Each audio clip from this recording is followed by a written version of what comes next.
सभी को नमस्कार। आज के इस सेशन में हम एक बहुत ही महत्वपूर्ण विषय पर चर्चा आपसे करेंगे कि सेकंड ग्रेड साइंस के जो विद्यार्थी हैं उनका जो पाठ्यक्रम है, हालांकि इससे पहले पाठ्यक्रम से संबंधित हमने एक एक विषय पर आपको काफ़ी वीडियो डाले हुए हैं, केमिस्ट्री पर, फिजिक्स पर और बायोलॉजी पर। आप उनको पीछे के रिसेंट वीडियो में देख सकते हैं। लेकिन फिर भी एक पाठ्यक्रम को हम किस तरीके से कंप्लीट कर सकते हैं, पूर्ण कर सकते हैं कम समय के अंदर, जिसे हम स्मार्ट स्टडी बोलें, तो सबसे महत्वपूर्ण ये इसलिए है क्योंकि अधिकतर जो विद्यार्थी है वो यही मात खा जाते हैं कि सिलेबस को किस प्रकार से कंप्लीट किया जाए, जिसमें अलग अलग उनके व्यू हैं। मेरे हो सकता है मेरा व्यू अलग हो, आपका व्यू अलग हो, लेकिन मैं प्रयास करूंगा कि आपको सही दिशा बता सकूं और ताकि आप कम समय के अंदर इस परीक्षा को अच्छे तरीके से आप बड़ी अंक से पास कर सकें। उसके लिए बहुत से कारण हो सकते हैं आपके असफलता के। आप पिछली परीक्षाओं में असफल हुए हैं, उसके बहुत से कारण हैं कि आप क्यों असफल हुए हैं, वो आप सबको पता भी है। लेकिन वास्तव में वो क्या कारण हो सकते हैं, जहाँ तक मेरा अनुमान है, मेरा खुद का अनुभव है, क्या वो सही है या गलत है, उस पर मैं अपने विचार रख रहा हूँ। तो आप उस तरीके से यदि तैयारी करेंगे तो आपको निश्चित रूप से सफलता मिलेगी। तो हम सिलेबस की बात करें, पाठ्यक्रम की बात करें,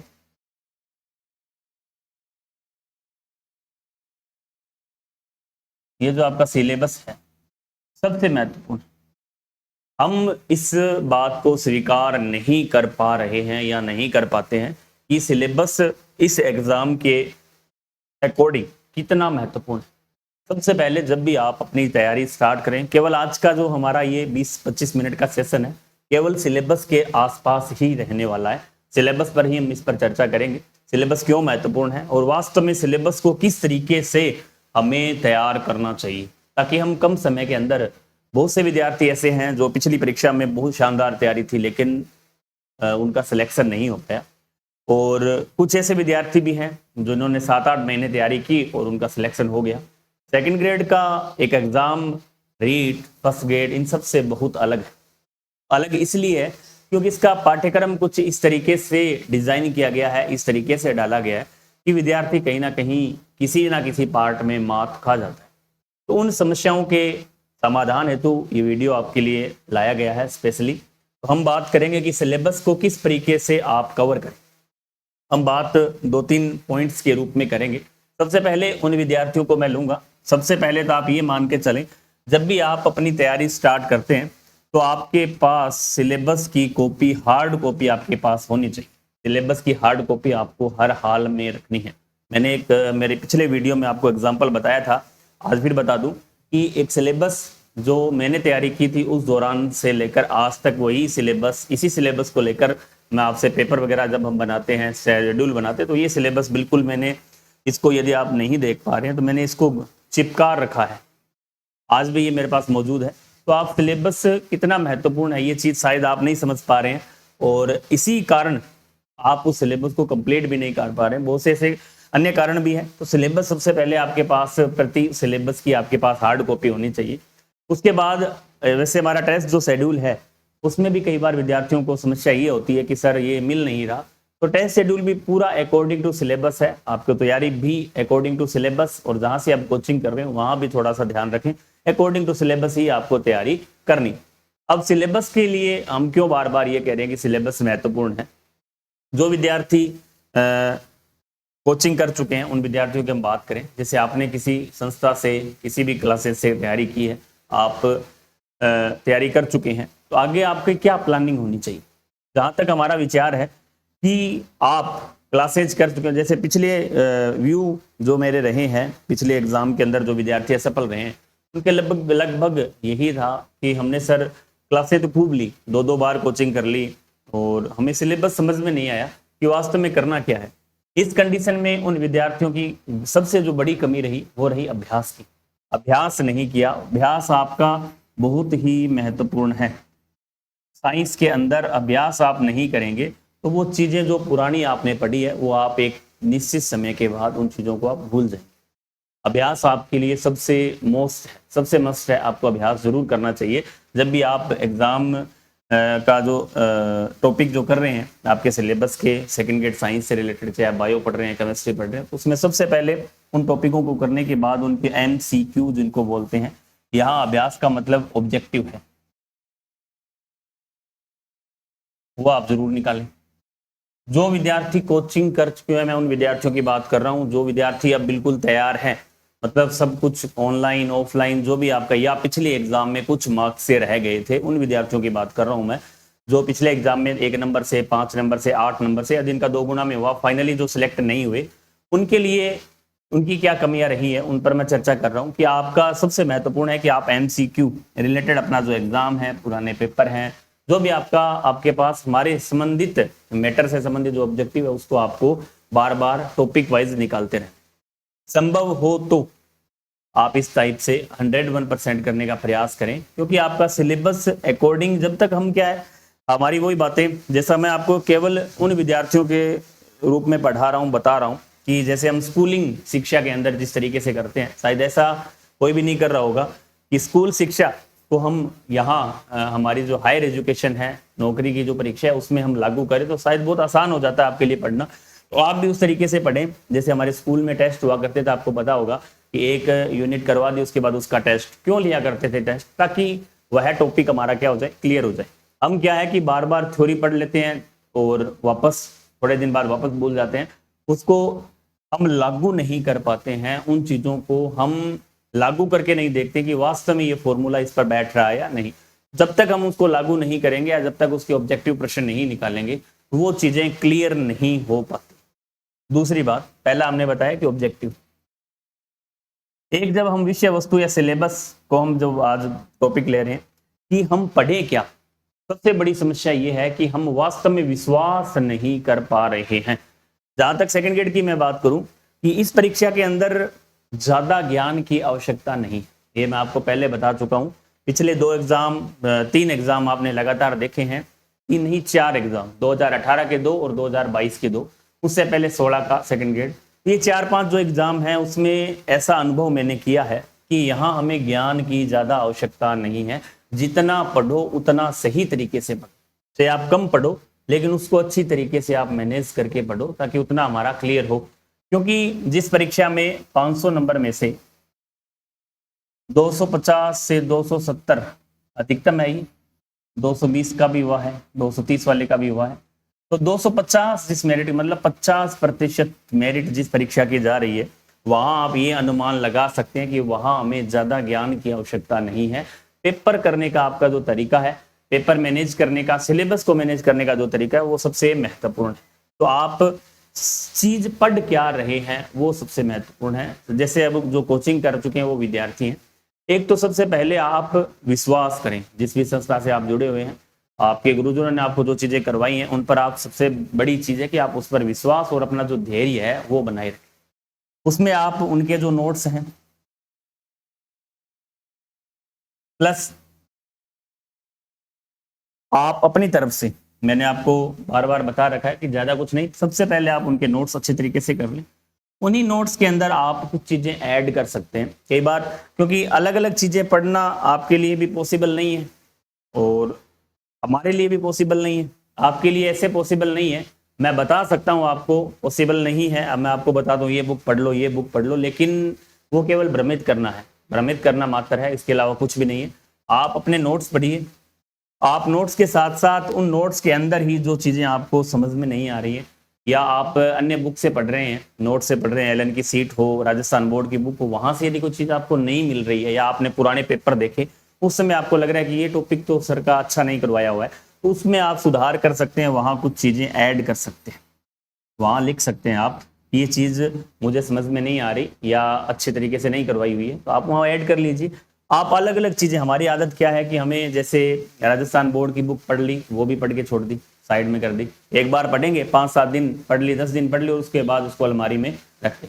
इसी तरह कई आपके पास कोई दूसरी कोचिंग के नोट्स हैं, उनको पढ़ लिया, एक अन्य कोचिंग के नोट्स फिर पढ़ लिए, राजस्थान बोर्ड की बुक पढ़ ली, खुद के बनाए हुए नोट्स पढ़ लिए। तो ये चीज़ें क्या है कि आपको लक्ष्य से दूर लेके जाती है।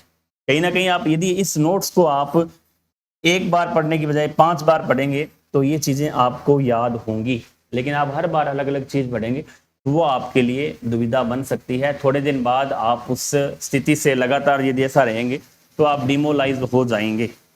जैसा कि बहुत से विद्यार्थी हैं, सेकंड ग्रेड साइंस में ये स्थिति क्यों पैदा होती है, क्योंकि सिलेबस थोड़ा सा विस्तृत है और हम उस सिलेबस के अकॉर्डिंग उस सिलेबस को टाइम नहीं दे पा रहे हैं। क्योंकि जहां बार बार ये चीजें बताना सही नहीं है, हर एक वीडियो में मैंने ये बताया है कि 5 साल का जो आपका मटेरियल है, स्टडी मटेरियल है, उसको हम ये चाहें कि 1 से 2 महीने में कंप्लीट कर लें तो ऐसा पॉसिबल नहीं है। उसके लिए आपको धैर्य बनाए रखना पड़ेगा। आप धीरे धीरे सिलेबस कंप्लीट कीजिए, सिलेबस को उसके बाद एमसीक्यू ऑब्जेक्टिव निकालिए, तो उसको आप अच्छे तरीके से आराम से, जहां तक मेरा अनुमान है, आप कर सकते हैं, अच्छे तरीके से कर पाएंगे। लेकिन उसके लिए थोड़ा समय चाहिए। एक आप नोट्स और उसकी बात होगी, तीसरी बात है कि आप विश्वास और धैर्य की हमें कमी रहती, हमें अपने आप पर विश्वास नहीं है। अब ऐसे कैसे है, इस पर भी हम बात करेंगे। विश्वास और धैर्य कैसे नहीं है कि कई बार विद्यार्थियों से कॉल वगैरह पे, मैसेज पे बात होती है, या ऑफलाइन विद्यार्थियों से जैसे बात होती है, तो वो कहते हैं कि सर सीटेट का एग्जाम है, भी मेरा आगे दिल्ली का एग्जाम है, डीपीएस जो स्कूलों में भर्तियां हैं, या मेरा अन्य एग्जाम है, कोई किसी एग्जाम की तैयारी कर रहा है, क्योंकि अभी सेकंड ग्रेड की वैकेंसी तो आई नहीं है, ऐसी आपकी सोच रहती है। लेकिन जहां तक मेरा मानना है कि आपने ये डिसाइड कर लिया है, आपने ये निर्णय कर लिया है, तो सबसे महत्वपूर्ण है कि आप उस निर्णय पे अड़ग रहिए। आपने ये सोच लिया है कि मुझे सेकंड ग्रेड बनना है, तो आप सब चीजों को त्याग दें, छोड़ दें। हाँ, फॉर्म भरना कोई गलत बात नहीं है, आपको फॉर्म भरिए, आप एग्जाम दे दीजिए, लेकिन उसके लिए अतिरिक्त समय, अब देखो सीटेट और सेकंड ग्रेड का तो कोई बिल्कुल मेलजोल ही नहीं है, बिल्कुल भी मेलजोल नहीं है। या अन्य परीक्षा आप, हाँ, इससे जुड़ा हुआ कोई मसला है तो आप उस पर थोड़ा सा 2-4 घंटे अतिरिक्त दे सकते हैं। लेकिन ऐसी एग्जाम, हाँ, फॉर्म आप सबके भरिए, कोई दिक्कत नहीं है, फॉर्म भरना, एग्जाम देना कोई बुरी बात नहीं है। एग्जाम देने से आपको फायदा होता है, कुछ ना कुछ आप सीखते हैं हर एग्जाम में। तो आप धैर्य और विश्वास उस परीक्षा के प्रति बनाए रखें। मेहनत, सुन्नी मेहनत मत कीजिए, ऐसी मेहनत कीजिए कि आपको उस एग्जाम में उसका आपको बेनिफिट मिले, फायदा मिले। आप कई बार, हम बहुत ज्यादा भी पढ़ते हैं, पता ही नहीं चलता, दिन रात पढ़ रहे हैं, क्या पढ़ रहे हैं, सुबह उठ के देखेंगे रात को क्या पढ़ा, पता ही नहीं है। इस तरीके से नहीं, आप स्मार्ट स्टडी करने का प्रयास करें। स्मार्ट स्टडी का मतलब है कि आप उस परीक्षा के अकॉर्डिंग, जिस तरीके से उसका सिलेबस कह रहा है आपको, उसको ही आपको सिलेबस को ध्यान में रखते हुए उसकी जो तैयारी है वो करनी है। यदि आप इस तरीके से पढ़ेंगे तो 101% आपको सफलता है जो मिलेगी। इसके साथ साथ तीसरी बात, 3 बातें हम कर चुके हैं कि अभ्यास इसके लिए सबसे महत्वपूर्ण है। नोट्स और आप ऐड करें, नोट्स को पढ़ें, विश्वास रखें उन पर। इसके अलावा विश्वास और धैर्य उस परीक्षा के प्रति आपका होना बहुत जरूरी है, क्योंकि हम जब तक उस परीक्षा में मन से तैयारी नहीं करेंगे तो वो परीक्षा या उस परीक्षा की तैयारी का कोई फायदा हमें नहीं मिलेगा। आप बढ़िया तरीके से उस पर मन लगाकर है जो तैयारी अपनी करें। अब इसके बाद हम देखें कि परीक्षा में सिलेबस आप कोचिंग इंस्टीट्यूट से, जहां से भी ऑनलाइन ऑफलाइन आप कर चुके, तो उसको आपको बार बार पढ़ना है। उसके एमसीक्यू, ऑब्जेक्टिव, पुराने पेपर को साथ साथ लेके चलना है, और उसके साथ साथ आप टेस्ट भी दे सकते हैं यदि आपको उचित लगे तो। उचित का मतलब है कि आप उससे क्या फायदे आपको मिलते हैं। जैसे मैं जो विद्यार्थी कर चुके हैं कोचिंग, उनकी बात कर रहा हूँ कि बहुत से कॉन्सेप्ट आपके क्लियर होंगे, क्योंकि एक थ्योरी पढ़ना और एक ऑब्जेक्टिव निकालना काफी अंतर। टेस्ट के अंदर आपको आपकी कमियों का पता चलेगा कि वास्तव में हम कहाँ चल रहे हैं, यदि आप सही तरीके से तैयारी कर रहे हैं तो।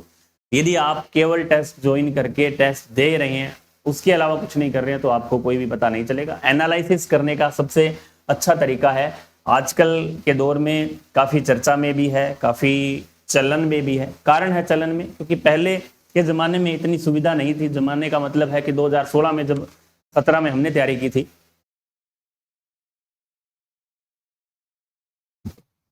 उस दौरान ये चलन में नहीं थे, तो उसका कहीं ना कहीं हमें अतिरिक्त मेहनत करनी पड़ी। अब आपके सामने बहुत शानदार टेस्ट और उसका एनालिसिस सॉल्यूशन वीडियो आपको मिल रहा है, तो आपका एक तो सिलेबस वहां सेकंड ग्रेड में टेस्ट से ज्यादा महत्वपूर्ण क्या है कि हम रेगुलरिटी नहीं रख पाते, नियमितता नहीं रख पाते। उस नियमितता के लिए ये टेस्ट सीरीज बहुत उपयुक्त है।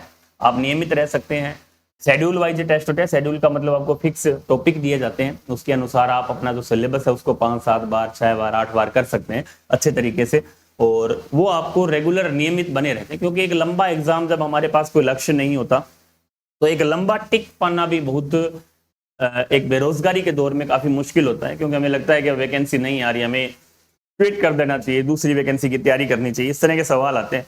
और टेस्ट से हम जुड़ जाते हैं तो उसके बाद हमारे मन में इस प्रकार के सवाल कभी भी नहीं आएंगे, क्योंकि हमें लगेगा कि हमारा इस संडे को टेस्ट है, अगले संडे को टेस्ट है, तो उसमें दौरान हम लगातार लगे रहते हैं, जुड़े रहते हैं, तो उससे सिलेबस भी अच्छे से कवर हो पाता है।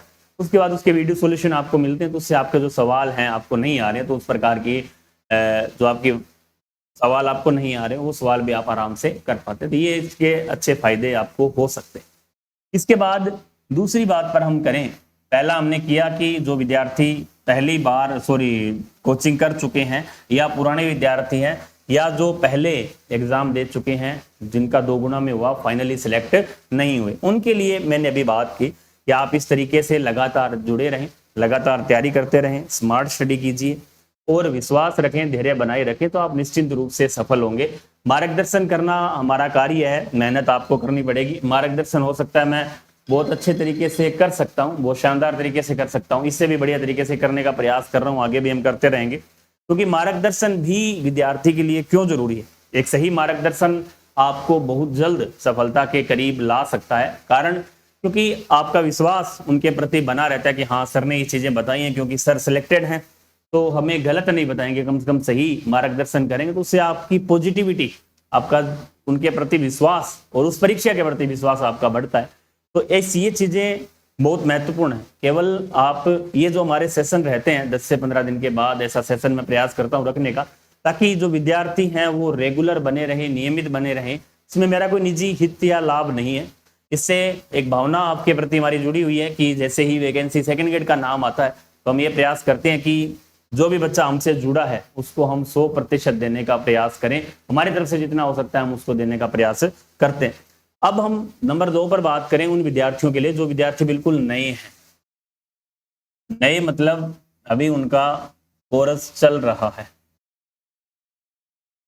कोर्स चल रहा है, सिलेबस वो कर रहे हैं, ऑनलाइन हो चाहे ऑफलाइन, वो भी बहुत जल्दबाजी में है। क्योंकि हमें तो बेरोजगारी दौर ही ऐसा है, हर व्यक्ति चाहता है कि हम इससे जल्दी उभरें, जल्दी निकलें। लेकिन जो हमारी कमियां रही हैं 11वीं 12वीं की समझो, बीएससी की समझो, 4-5 साल की जो कमियां हैं, हम उस समय नादान थे, नहीं समझ पाए भी आगे क्या स्थिति रहेगी, उन चीज़ों को कवर करने में थोड़ा सा हमें वक्त चाहिए, समय चाहिए। तो आप उस तरीके से, आप सबसे पहले आपकी जो कोचिंग है या आप सेल्फ कर रहे हैं तो उसको सिलेबस को पूरा करने का प्रयास करें।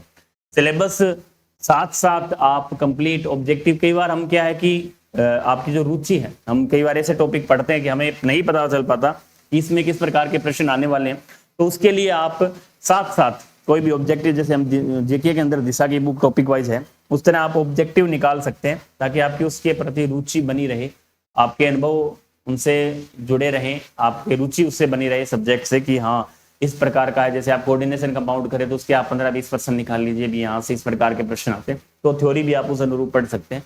तो उन विद्यार्थियों के लिए सबसे महत्वपूर्ण है कि आप सिलेबस को कंप्लीट कीजिए साथ साथ। और यदि आपको ये भी लग रहा है कि हम साथ साथ सिलेबस को कंप्लीट नहीं कर पा रहे हैं तो आप उसके साथ साथ टेस्ट दे सकते हैं, टॉपिक वाइज रिकॉर्डेड दे सकते हैं। आपको वहाँ रैंक से मतलब नहीं होना चाहिए, आपका उद्देश्य केवल हो कि हमें अच्छे प्रश्न मिल रहे हैं और हम उस अनुसार हमारा जो सिलेबस है उसको कंप्लीट कर पा रहे हैं अच्छे तरीके से। उनके लिए भी वो शर्तें सभी लागू हैं कि आपको भी थोड़ा सा लंबा सोचना पड़ेगा। आप ये मत सोचिए कि 2-3 महीने में हम तैयारी करके कुछ लग जाएंगे या हमारा सिलेक्शन हो जाएगा।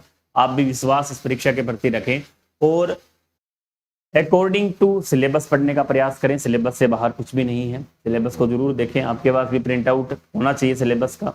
उसके बाद कोई 2 सब्जेक्ट, वो दोनों लोगों के लिए लागू है कि 2 सब्जेक्ट आपके मजबूत होने चाहिए। मैं आपको बता रहा हूँ कि आपको यहाँ ज्ञान हासिल नहीं करना है, केवल परीक्षा पैटर्न को पास करना है। और परीक्षा यह ज्ञान की परीक्षा नहीं है, ये आपके समझ की परीक्षा है। यदि आप एक विषय को अच्छे से पढ़ के भी देंगे तो भी आप इस परीक्षा में सफल हुए हैं। जैसे केमिस्ट्री विषय आपका यदि अच्छा है तो आप नॉर्मल बायो पढ़ के आराम से इस परीक्षा को पास कर सकते हैं।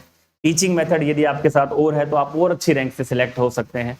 मेरा कहने का मतलब है कि वो आपके दिमाग पर समझ परीक्षित करता है। लोगों ने जीके में 70 प्रश्न किए हैं, सब्जेक्ट में 50 से भी उनका सिलेक्शन हुआ है, 70 से भी हुआ है, 50-70 से भी हुआ है, 40-60 से भी हुआ है। बहुत है, आप जिस तरीके से आप तैयारी करेंगे वो आपके ऊपर डिपेंड है कि आप उस सिलेबस को किस प्रकार से देखते हैं और किस प्रकार से उसको पूरा करने का प्रयास है जो कर रहे हैं। निश्चिंत रूप से आपको इसमें सफलता मिलेगी, आप निश्चिंत मान के चले। तो आप इस तरीके से ये ना सोचें कि हमें सारे विषय मजबूत होने जरूरी हैं। रेगुलरिटी, नियमितता सबसे जरूरी है, धैर्य सबसे जरूरी है कि आप उस परीक्षा के प्रति समर्पित रहें। समर्पित जब तक आपका समर्पण उस परीक्षा के अंदर नहीं रहेगा, आप मौसमी पढ़ाई करेंगे। मौसमी पढ़ाई का मतलब है कि आप 2-3 महीने, जैसे परीक्षा, अभी तो आधे लोगों ने ये सोचा भी नहीं कि हमें सेकंड ग्रेड करना है, जैसे ही वैकेंसी आएगी सेकेंडरी एजुकेशन की तो भाग उठ खड़ेंगे कि हमें तो करना है, हमें करना है। उस टाइम 2-3 महीने में शायद पढ़ने से आपको कुछ भी हासिल नहीं होने वाला है। तो आपका कहने का मतलब है कि आपकी जो रणनीति है, आपका जो लक्ष्य है वो लंबा होना चाहिए। आपको लंबी सोच रखनी है कि हमें 10 महीने, 12 महीने, 15 महीने पढ़ना है, उसके बाद ही हम इस परीक्षा में सफल हो पाएंगे।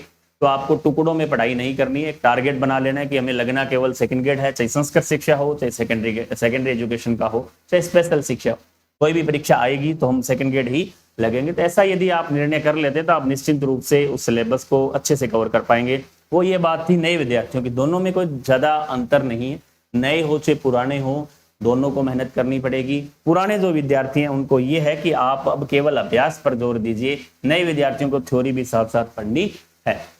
तो ये एक आसान सा तरीका है कि आप इस तरीके से यदि सेकंड ग्रेड की तैयारी कर रहे हैं तो इस तरीके से आप यदि बने रहते हैं अपने आप में तो आप निश्चित रूप से सफल हो सकते हैं इस परीक्षा के अंदर, कोई बड़ी बात नहीं है। और हम आपसे लगातार सिलेबस को लेकर हर बार कोई भी टॉपिक जो ऐसा हो जिसमें हमें लगे कि यहाँ विद्यार्थियों को मार्गदर्शन की आवश्यकता है, तो हम अपने आप हर एक 10-15 दिन से हमारा जो मोटिवेशन सेशन रहता है साइंस के विद्यार्थियों को लेकर, वो लगातार आगे भी जारी रहेगा।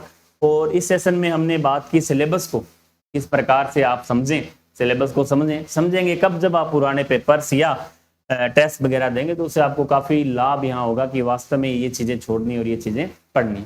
टेस्ट भी यदि आपका संभव हो तो आप ऑफलाइन जरूर ज्वाइन करें। ऑफलाइन में उससे ऑनलाइन की तुलना में आपको मार्गदर्शन मिलता है, वो ज़्यादा महत्वपूर्ण है, वो आपके लिए काफ़ी इम्पोर्टेंट है। और उसके साथ साथ आप प्रिंट या PDF निकलवा कर भी टेस्ट है जो ज्वाइन कर सकते हैं, जैसा कि अभी हमने शुरुआत भी की है। उसका उद्देश्य है क्योंकि राजस्थान के अंदर कोचिंग संस्थान काफ़ी है, हमने कोचिंग पर कार्य अलग क्यों काम प्रारंभ नहीं किया, क्योंकि कोचिंग संस्थान बहुत सी है। टेस्ट के जो लाभ हैं पिछले एग्जाम में हुए हैं, जिससे हमने देखा है कि उसके ज़्यादा फायदे हुए हैं। तो यदि विद्यार्थी को इस प्रकार की टेस्ट सीरीज मिल जाती है तो उससे रेगुलरिटी, नियमितता बनी रहेगी और वो आराम से बिना डिमोलाइज हुए लगातार परीक्षा से जुड़ा रहेगा और लास्ट में क्या होगा, 101% सफल होगा। तो आप आगे आने वाली जो परीक्षा है सेकेंडरी एजुकेशन की, संस्कृत शिक्षा विभाग का दिसंबर में पेपर है, तो उसकी लगातार आप तैयारी करते रहें। आगे के सेशन में हम इसी प्रकार से कोई विशेष सत्र है जो आगे रखेंगे, उस पर आगे की चर्चाएं आगे के सत्र में रहेगी। तब तक के लिए जय हिंद, जय भारत, जय राजस्थान।